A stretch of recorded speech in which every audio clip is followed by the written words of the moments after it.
Alright, well in this video I'm going to be telling you about LIFO, FIFO, and weighted average, what they're used for, and how you use them. So FIFO, which stands for first in, first out, is the way of inventory where you record your first goods you receive as the first one sold. So basically your oldest goods, the ones you've had them the longest, those are the first one out your doors. In this example of FIFO, we basically have four boxes. You have the top two in green, the one that is half green and half red, and then the bottom one, which is in red. In this example, the green ones are going to be the ones that we have sold, and the red ones are the ones that we still have in our inventory. With that being said, the way FIFO works is our boxes in green, which, like I said, those are the ones we sold. Those are going to be the cost of goods sold, the items we sold, how much they cost us. So you add all those together, 1,000, 2,200, and half of or a portion of the third box that we received, and that comes to a total of 6,200, which is the total cost of goods sold under FIFO, because those were the items we first got in, and so we count those as the first ones we leave. And then if you see the red boxes, we have the bottom box, which is 5,200, and then a portion of that third box, which is worth $600 in the red. That is what we still have in our warehouse or in our inventory, which comes to a total of $5,800. So that would be what you would call the ending inventory in FIFO, because that is the stuff we last received, but we still count that stuff as what we have in our inventory.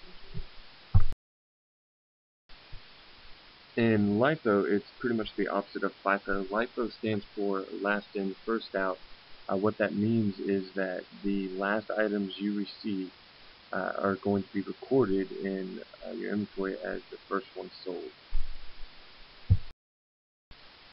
So with this example, it's going to be the complete opposite of FIFO, just how the definition was.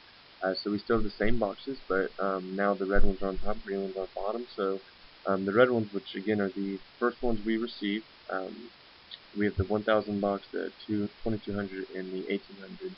Those are basically what we received first and what we are going to not record as sold first. So they're going to be recorded as still in our inventory, which we call our ending inventory. And the same thing goes for the green box. It's going to be the opposite of FIFO. So basically the ones at the bottom that are green is what we have most recently received, and also what we are going to record as the ones sold first. Alright, so in the final inventory system, which is weighted average, basically what it is it takes an average of the numbers, so it always falls in the middle of FIFO and LIFO. The best way to explain how this works is basically by example, so you can actually see it. So what's different in weighted average from FIFO and LIFO is in FIFO and LIFO, they rely on when you receive goods, the time period, which one comes before which. And weighted average, you don't have that at all. We don't care about time periods. The end goal is still the same. The end goal is still what is my ending inventory value and what is my cost of goods sold value. So that's basically our end goal. So in weighted average, what you do in this one is you take the total dollars or amount you spent to buy all the goods. So in this case, with what we've been working with, that would be 12,000.